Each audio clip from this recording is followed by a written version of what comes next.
हाय, सकाळी मांजरने असं डबल कुटाणा करून ठेवला होता.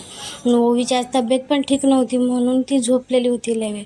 मग म्हणलं जरा डॉक्टरकडे नेऊन दाखवा, पण दवाखाना बंद असल्यामुळे पण रिटर्न माघारी घरी निघाल्यावर तेवढ्यात पार्सलवाल्याचा फोन आला. मग काय परत फिरले माघारी, मग पार्सल वगैरे घेऊन आले. घरी आल्यावर म्हणलं आता दवाखाना बंद आहे, म्हणलं काय करा. मग ओवीला परत औषध पाजलं.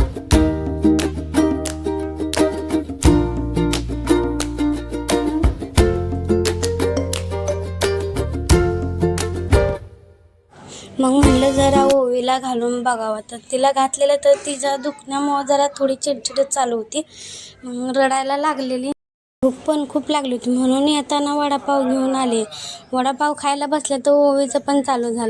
तिला पण चारलं. मग दोघे खात बसलेलो. तुम्हाला व्हिडिओ कसा वाटला नक्की सांगा. लाईक करा, सबस्क्राईब करा. बाय.